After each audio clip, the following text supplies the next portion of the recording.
لا إله إلا الله لا إله إلا الله محمد رسول الله صلى الله عليه وسلم. أعوذ بالله من الشيطان الرجيم. بسم الله الرحمن الرحيم، والصلاة والسلام على أشرف المرسلين سيدنا محمد وعلى آله وأصحابه الكرام. أما بعد، السلام عليكم ورحمة الله تعالى وبركاته. الحمد لله الذي أحيانا بعدما أماتنا وإليه النشور. لا إله إلا الله وحده لا شريك له له الملك وله الحمد وهو على كل شيء قدير. Ambe tanganyini ke ala fe subhanahu wa ta'ala kabo iblisa torama. Iblisa min kera genfenyi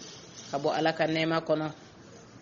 No temena kabo ifenyman bebe damne ne Allah subhanahu wa ta'ala to barkalinde. Dien ne bala bolen tigi ala mi ne manye dien labo. Kafiri bala, Islame bala, bambanti bala, sombanti bala, jina bala, hadamaden bala, danfen to be bala. Arrahimu lahara yine kere kere lentigi alay. Nema bi kononto ni kononto. Ala o kere kere ya jonye. Jomulu sona. Alay kato alay. Ala kan faro jamaka. No temena ka boy mbalma muso mba foni Islame ya foli nasrullahi jama bela jalin kata sisi ma folo fa mo laba ma mo bo mo la de mba befu ni foli sanuma yengwa assalamu alaikum wa rahmatullahi ta'ala wa barakatuh. Tanube ala ye masami han shi era la ka duguje era la be dara chugo min kadiye ka wuri chugo min kadiye ambo masafo ni tannika kan oni foli ka kan wati be aka juru bana nga juru tala. Alhamdulillah, alhamdulillah, tanube alaide. Mbalma muso, alhamdulillah, ambe tafsiru kan arsa. Bi amena sura mina wailun likulli humazatin lumaza. Sura ni sura ye Allah subhanahu wa ta'ala aya jigi ka kirato maga. Ni sura jigina ka ala kira sallallahu alaihi wasallam ka to magan masara mani sura jigi ka ala kira to magan sigila ku kasoro jugu yaw be nya fo chugumi gele yaw be mbal mamso asigitu man no ala kele banti ya kuma doron foli kama sigi gele ra kira made wallahi ku kera magan gono jugu ya barka bonyana be blala la fambe fe nga mamu blala lambal mamso ay refe mo do de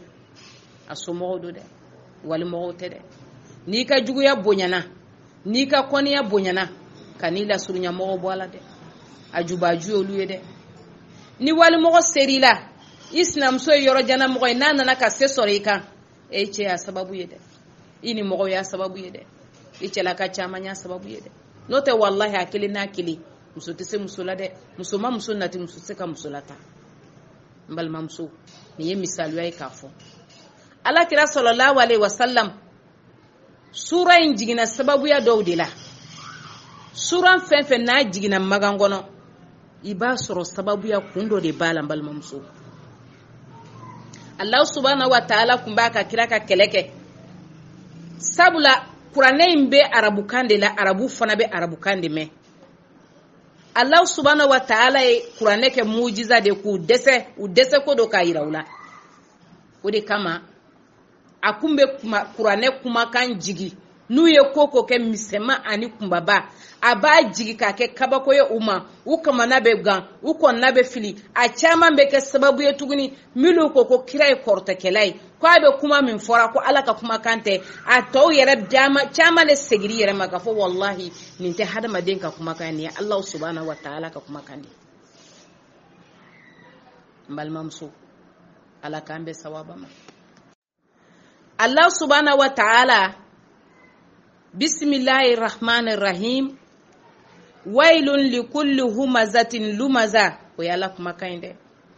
allazi jama'a malan wa addadahu yahsabu anna malahu akhladahu kalla la yumbazanna fil hutama wama adraka mal hutama نار الله الموقدة التي تطلع على الأفئدة إنها عليهم موصدة في عمد ممددة صدق الله العظيم. Masabai yetiyen fo Allah de yetiyen Allah de kuma kan yetiyen masara manu na e fenfe fo ni kuma kan jigila san bakele ni kemennan ni ko nga biba fo ko abanga generation de abe kuma nanga generation de ka teme foloka ni be jogo jugu ya banga soto kono bi atahu ni kalibi olu yukwanto ko sura njigina sababu ya mina chodo kumbe ko Akhnas bun Sharif. Akhnas bun Shariqin kana yalmizu nasa wa yaghtabuhum wa bi khasatin Rasulullah sallallahu alaihi wasallam. Ko chodo kumbe maka to ko Akhnas bun Shariq ale kun jogo e korofoli ani korli kam go fo ko fe ku tien ani ka korli ke nyebe kori dabe kori bolobe kori da fana be kuma kan be fana fo tuguni kuma kan fana be tuguni ko ka jugude dowere ko muqatil ko nazalat fil Walid ibn al-Mughira o ye kafiri doye o ya la kira jugu doye Qur'ane jigina o kero mabasiye ala kira cidenya akela le mabasiye akera nabi nyuma akera le mabasiye ala kele bantiya folo kera le madimiye Allahu akbar fadinya wulla jugu ya wulla ko ayin sababu yaye Walid ibn al-Mughira alekume ala kira korfa akofe akumbe jogo jugu bedaka akumbe ngalon jugu be fama aw ba lamea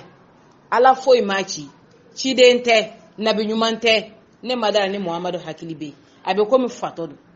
o be fora abe ko mi korta keladu o be fora abe ko mi yerete de ugo ko sahiru de do ko korta keladu dogo ko fatodu dogo ko mana kan foladu dogo kate chienfo mamachi Allahu akbar. Allah kambe sawaba ma. Do fana ko Muhammad ibn Ishaqa saibu sira no sira kitabu tige ko sura injigina Umayyah ibn Khalafi de la ko fana jugu were jugu ka chaw atiba iba soro ni mama to fora abe kunyo kira korofoli kela doyi abe kunyo kira koromatikeli kela doyi abe kunyo kira juguya kela doyi ukama ni minta juguya bonyana kase degere doma uba foko aide ajigina ninka ko sababu ya dila nimbe kunyo keleni Allahu akbar ala kira sagana dembal mamso sallallahu alaihi wasallam Allah subhanahu wa ta'ala ka ciden ka keleke ako wailun likulli humazatin lumaza bonebe korli kela bey bonebe korofoli kela bey bonebe mangudu ciena bela jelenyi bonebe mawye mamilu nube ma korofonu dai katlaka ma korofonu nyei katlaka ma korofonu bole mamilu fana be korli ke jama kono ka korofoli ke mamilu be sigi ka mogo mangudu cien ka jogo jugu dawla ku bafiye ku nege bo kan bagawla bonebu yede ngame mamuma allazi jamaa malan wa addada ayenna folo chama de faranyonga ka jate ka da anyogonna folo batigite ya hasabu anna malahu akhladahu ni yale nyininga anyana na folo yin obale la dume nyana mayin kono ati safieu ati taka na folo nto na folo mbese ka le garanti ka le kisi sayama ayenga luntige lahi ni na folo kumbe ma kisi karuna na kisi ni na folo kumbe ma kisi firauna na kisi ni nafolo kume makisi na muruza na kisi na muruda bun kanana na kisi Allahu akbar Allah subhanahu wa ta'ala ayo mun foka dauka akokalla kongalo nafolotiyati bali sayala de nafolotiyati bali ne alaka kirika sima nafolotiyati bali nga kaburu koronka sima nafolotiyati bali nga nyangataka jigikande la yumbazanna fil hutma mbu bamba jahannama tasumaka ku fonyogona ku ubonyogona jahannama kono jahannami to ko hutama wama adraka mal hutama munye jahannama in ko fawye ne ala de bena nin jahannama in mangutu fawye jahannama min do narullahi nga tasma menelendo al muqada tasma mun menelen bene bolo allati tasma min mene tatalu alal afidati ni hadama den biraka yana ka jigi jahannama kono o kasora aye dusukolo ni dusukun be yelen ka be jeni ka bampew akala ya bolo dusukun ni bien de be yiran kono ka jeni ka fin ka mafu innaha alayhim musada fi amadin mumaddada una wati jango tasma kono de maamilu be kane ka kira korofo maamilu be kane ka chiden korofo anyefe na kofe nu be amangutu chinye korofoli be ke dala abeke bolola abeke nyena uku janto yerala nu ku unyana uye nafolo mun fara nyonka nafolo tigiya min bu bolo jinye kono nafolo mugu min dalo bu bolo jinye kono nu nyana nafolo de bu nu kishini alaka sayama sayate na suma nga fese te suma nga kolosili te suma wallahi uye ngalontige la yumbazanna fil hutama mene ku bama jahannama tasuma kuna jahannama tasuma mi auta don ne ka tasuma menelendo tasuma mi depi nyema dane ala tasuma indanga bla mene mashita dando mata tora dando mata kala dando fone Allah subhanahu wa ta'ala wa be dume tasuma ngono de fi amadin mumaddada wati jando bake tasuma ngono tibo mbalma muso sura injigi na maganga udeka nga be ko ma jigi na afrike on fana kambide sura nyanta de ambe ni yorobe sura ina hada madenya gelera sigi gelera susete uchiena ka sababu ke ni hamzu ni lamzu ye fambe la jelen fe korofoli be fambe fe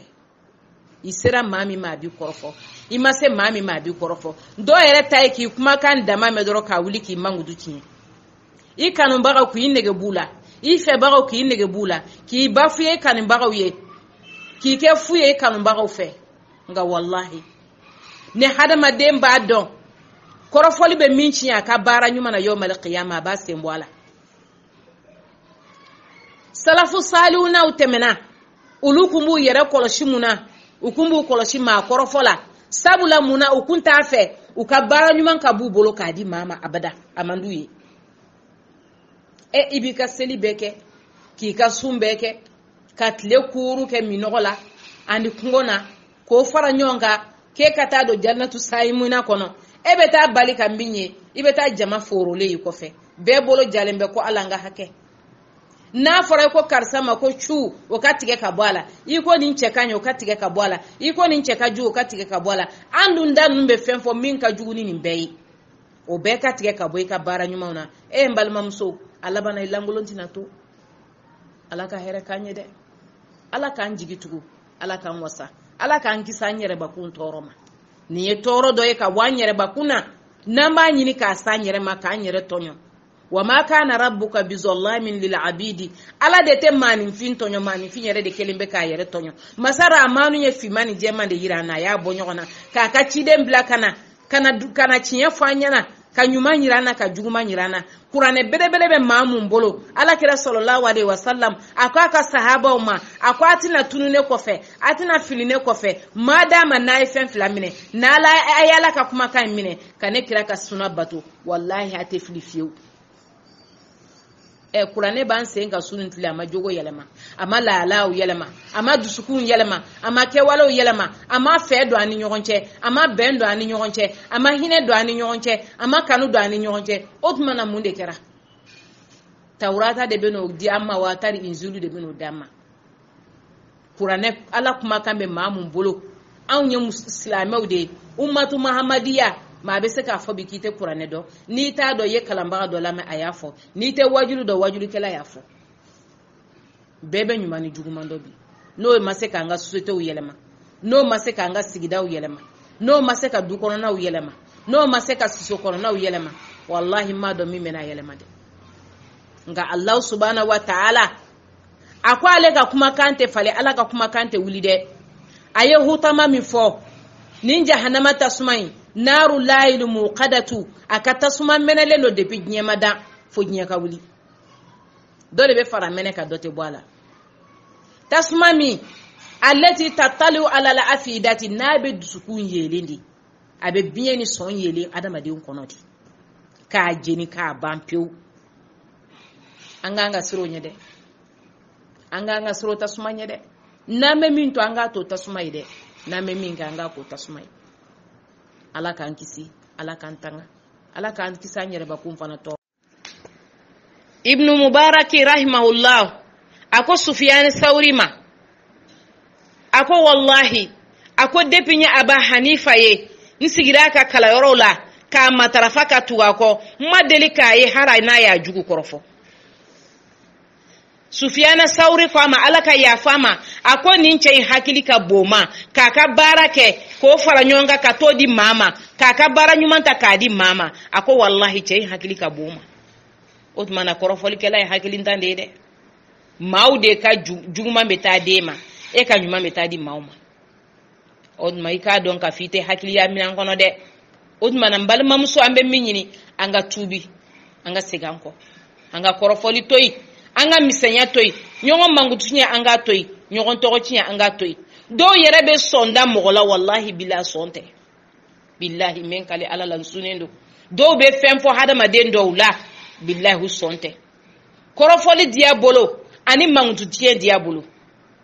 N'a fɔra hadamaden maanifin yɛrɛ ka ɲɛnama bɛɛ bɛ taa kɛ,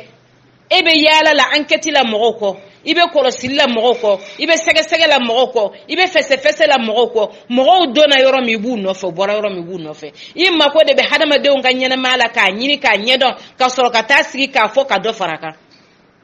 Allah, n'i kungo kɛra nin ye lahara tɛmɛda t'i bolo dɛ, tɛmɛsira t'i bolo. N'i bɛ taa nin bɛɛ ɲɛfɔ Ala ɲɛna yɔrɔ yɔrɔ, n'i bɛ taa nin bɛɛ ɲɛnabɔ Ala fɛ yɔrɔ yɔrɔ, n'i bɛ taa nin bɛɛ ka hakɛ sigi yɔrɔ yɔrɔ Ala fɛ, n balimamuso i yɛrɛ don ko la dɛ. Ala k'an bɛ sawaba ma dɛ. Ala k'an kisi, Ala k'an kisi an yɛrɛbakun tɔɔrɔ ma. Allah subhanahu wa ta'ala a ye nin sura in jigi maaw kan ka maa minnu ye kira dɔgɔya magan, n'u bilalen b'a kɔnturu la, n'u bɛ hamzu ni lamzu kɛ, yaktabuna wara'ahu, u b'a kɔrɔfɔ a kɔfɛ, yu'ibunahu, u b'a lebu ɲini de, u bɛ fɛn fɔ a ma fɛn min t'a la. Masa Rahmanu ye nin sura in jugulu kama, nka sura in bɛ baara kɛ anw de la bi ka tɛmɛ olu kan. O tuma na an ka segin an kɔ, an ka n yɛrɛ ɲini. Umaru bun Abdulaziz kanto a ko kana salafu salu la yarawna li ibadata fi salati wala fi sawm walakin fi kaffi an a'radi nas. Ma ɲuman mun tɛmɛna sahabaw b'o la, minnu tugura sahabaw la o b'o la,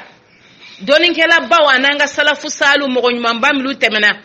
k'u kun t'u ka alabato dan kɛ seli dɔrɔn ye dɛ, ani sun ye dɛ, u ka alabato dɔ ye de fanani, i k'i nɛ minɛ ka bɔ maaw mankutu la, i k'i da minɛ ka bɔ maaw doni na, maaw lebu i k'i da minɛ a la, i k'i yɛrɛ minɛ i kan'i da don maaw ka ko la, i kana mɔgɔ kɔrɔfɔ, i kana mɔgɔ mankutu tiɲɛ, i kana mɔgɔ tɔgɔ tiɲɛ, i kana mɔgɔ lebu. O tuma n balimamuso, an k'an yɛrɛ kɔlɔsi dɛ. Ala k'an fara ka jɔnni kan, jɔnniw minnu b'u yɛrɛ kɔlɔsi, u hakili b'u yɛrɛ kan,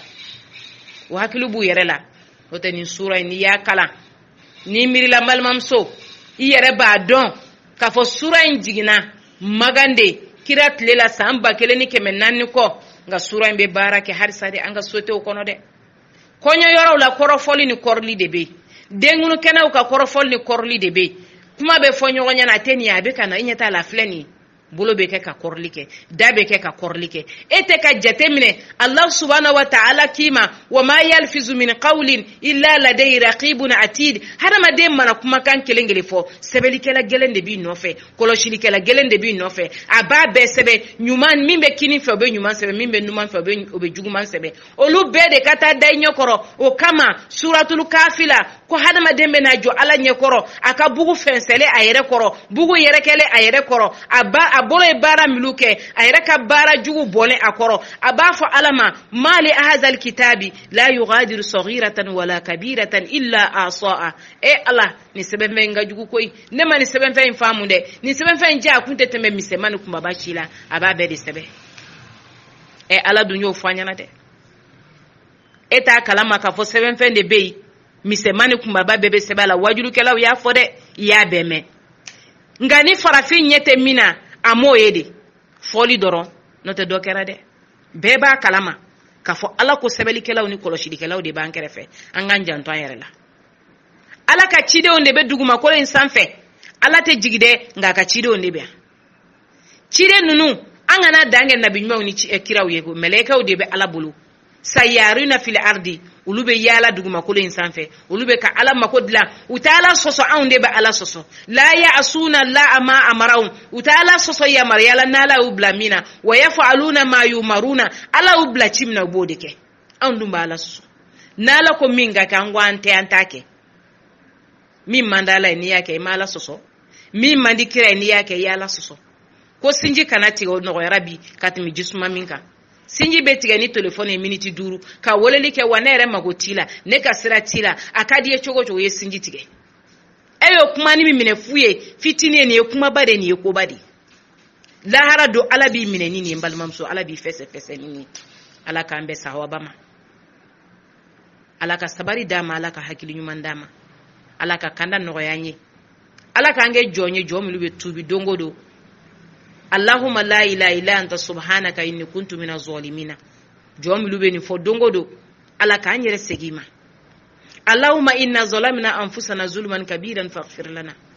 k'an yɛrɛ segin ala man jurumu la astaghfirullah wa atubu ilayh k'an segin ala ma don o don ala ka tubu nɔgɔya an ye o de kama n balimamuso ni ye suratu humaza tafsiru ye kunu an kun ma bɔ ka sababu kɛ hajuni dɔw ye an b'a teliya yaasa sunkalo tile 20 a bi jɔ yana ka jɔ an ka se ka dɔɔni fɔfɔ ɲɔgɔn ye n'ala sɔnna inshallah o tuma na n'a ye sahaba sɔrɔ a la o bɔra ala yɔrɔ n'a ye fili sɔrɔ a la o bɔra balimamuso yɔrɔ donc hakɛto ɲini bɛ k'aw fɛ o la o tuma na an bɛna continuer a fɛ wassalamu alaikum ibnu mubaraki rahimahullah a ko Sufyan Sauri ma a ko wallahi a ko depuis ɲɛ Aba Hanifa ye n sigira ka kalayɔrɔw la k'a matarafa ka tugu a kɔ n ma deli k'a ye hara n'a y'a jugu kɔrɔfɔ Sufyan Sauri ko a ma ala ka yafa ma a ko nin cɛ in hakili ka bon ma k'a ka baara kɛ k'o fara ɲɔgɔn kan ka t'o di maa ma k'a ka baara ɲuman ta k'a di maa ma a ko wallahi cɛ in hakili ka bon ma o tuma na kɔrɔfɔlikɛla ye hakilintan de ye dɛ maaw de ka juguman bɛ taa den ma e ka ɲuman bɛ taa di maaw ma o tuma i k'a dɔn ka f'i tɛ hakiliya minan kɔnɔ dɛ o tuma na n balimamuso an bɛ min ɲini an ka tuubi an ka segin an kɔ an ka kɔrɔfɔli to yen an ka misɛnya to yen ɲɔgɔn mankutu tiɲɛ an k'a to yen ɲɔgɔn tɔgɔ tiɲɛ an k'a to yen dɔw yɛrɛ bɛ sɔn da mɔgɔ la wallahi billahi sɔn tɛ billahi men kale ala la sunen do dɔw bɛ fɛn fɔ hadamaden dɔw la billahi sɔn tɛ kɔrɔfɔli diya bolo ani mankutu tiɲɛ diya bolo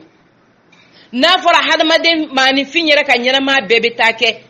e bɛ yaala la enquête la mɔgɔw kɔ i bɛ kɔlɔsili la mɔgɔw kɔ i bɛ sɛgɛsɛgɛ la mɔgɔw kɔ i bɛ fɛsɛfɛsɛ la mɔgɔw kɔ mɔgɔw donna yɔrɔ min i b'u nɔfɛ bɔra yɔrɔ min i b'u nɔfɛ i mako de bɛ hadamadenw ka ɲɛnamaya la k'a ɲini k'a ɲɛdɔn ka sɔrɔ ka taa sigi k'a fɔ ka dɔ fara kan Allah n'i kungo kɛra nin ye lahara tɛmɛda t'i bolo dɛ tɛmɛsira t'i bolo n'i bɛ taa nin bɛɛ ɲɛfɔ ala ɲɛna yɔrɔ yɔrɔ n'i bɛ taa nin bɛɛ ɲɛnabɔ ala fɛ yɔrɔ yɔrɔ n'i bɛ taa nin bɛɛ ka hakɛ sigi yɔrɔ yɔrɔ ala fɛ n balimamuso i yɛrɛ don ko la dɛ ala k'an bɛ sawaba ma dɛ ala k'an kisi an yɛrɛ bakun tɔɔrɔ ma Allah subhanahu wa ta'ala a ye sura in jigi maaw kan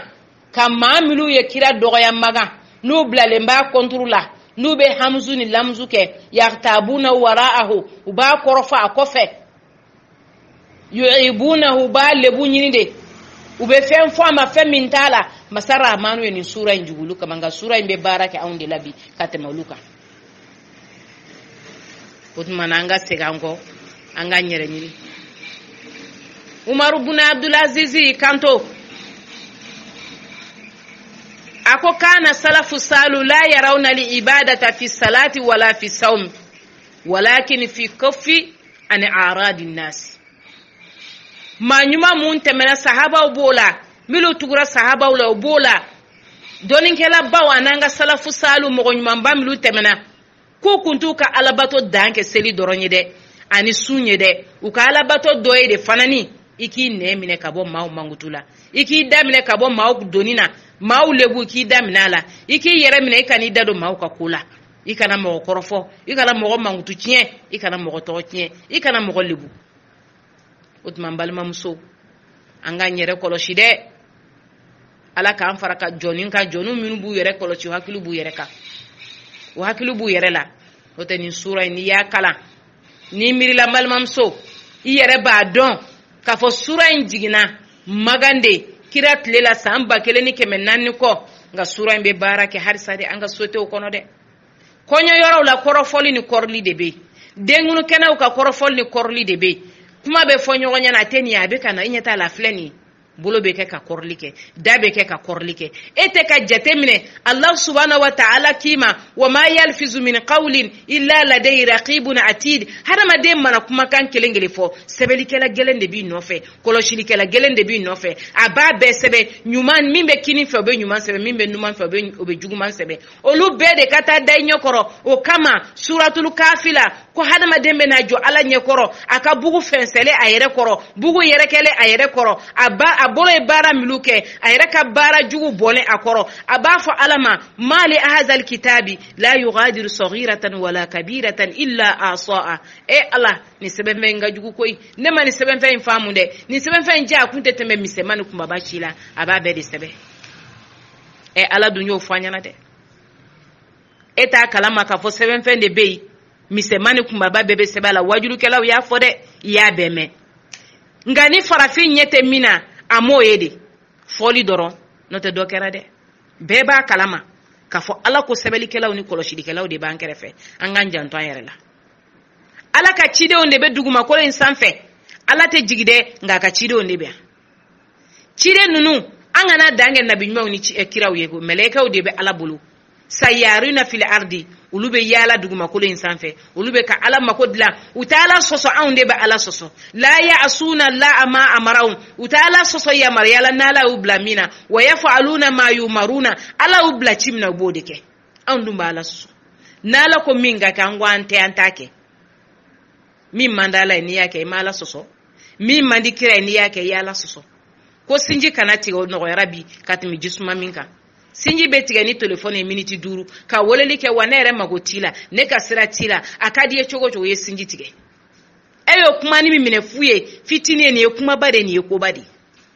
lahara don Ala b'i minɛ ni nin ye n balimamuso Ala b'i fɛsɛ ni nin Ala k'an bɛɛ sahaba ma Ala ka sabari d'a ma Ala ka hakili ɲuman d'a ma Ala ka kanda nɔgɔya an ye Ala k'an kɛ jɔn ye jɔn minnu bɛ tuubi don o don Allahumma la ilaha illa anta subhanaka inni kuntu minaz zalimina jɔn minnu bɛ nin fɔ don o don Ala k'an yɛrɛ segin ma Allahumma inna zalamna anfusana zulman kabiran faghfir lana k'an yɛrɛ segin Ala ma juru mun la astaghfirullah wa atubu ilayh k'an segin Ala ma don o don Ala ka tubu nɔgɔya an ye o de kama n balimamuso ni ye suratu humaza tafsiru ye kunu an kun ma bɔ ka sababu kɛ hajuni dɔw ye an b'a teliya yaasa sunkalo tile 20 a bi jɔ yana ka jɔ an ka se ka dɔɔni fɔ ɲɔgɔn ye n'Ala sɔnna inshallah o tuma na n'a ye sahaba sɔrɔ a la o bɔra Ala yɔrɔ n'a ye fili sɔrɔ a la o bɔra balimamuso yɔrɔ donc hakɛto ɲini bɛ k'aw fɛ o la o tuma na an bɛna continuer a fɛ wassalamu alaikum La ilaha illallah La ilaha illallah Muhammadur Rasulullah sallallahu alayhi wa sallam